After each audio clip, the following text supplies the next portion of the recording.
Madam ഇവരുടെ അക്കൗണ്ടിൽ cash ഉണ്ടായിരുന്നു, ഇത് വേറെ അക്കൗണ്ടിലേക്ക് ട്രാൻസ്ഫർ ചെയ്യാൻ വേറൊരാളെ അക്കൗണ്ടിലേക്കാണ് അവർക്ക് സാധനം പർച്ചേസ് ചെയ്യാൻ കൺസ്ട്രക്ഷന് വേണ്ടിയിട്ട് വീടിന്റെ പണിക്ക് ആവശ്യം വേണ്ടിയിട്ടുള്ള പൈസ അങ്ങോട്ട് കൊടുക്കാനാണ്.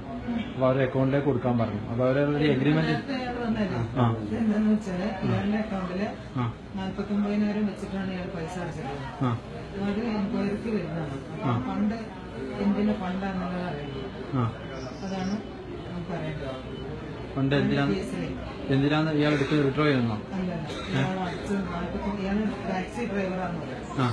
അപ്പൊ അയാൾക്ക് അവിടെ ഈ 49,000 രൂപ കിട്ടിയെന്നുള്ളത് അയാൾ 3 പ്രാവശ്യം 49,000 വെച്ച് അടച്ചിട്ടുണ്ട്. അപ്പൊ ആ സോഴ്സ് എന്താന്നുള്ളത് എന്നിട്ട് വേണം നമുക്ക് ഫണ്ട് ട്രാൻസ്ഫർ. ബാങ്കിൽ പറയണോ? ഇതെന്തായാലും എൻക്വയറിക്ക് വരുന്നത്. അപ്പൊ ആ സോഴ്സ് എന്താന്നുള്ളത് അവർ പറയണം. പ്രൂഫ് കൊണ്ടുവരണം.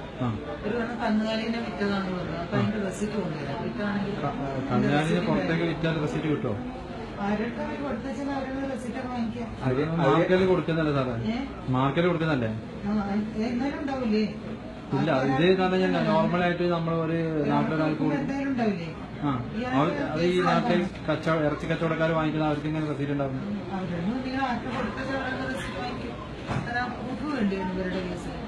അപ്പൊ അല്ല, അങ്ങനെ ആവുമ്പോ അതിന് പിന്നെ അവര് ടാക്സ് അടക്കുന്ന റെസീറ്റ് ആയിട്ട് അങ്ങനത്തെ പറഞ്ഞത്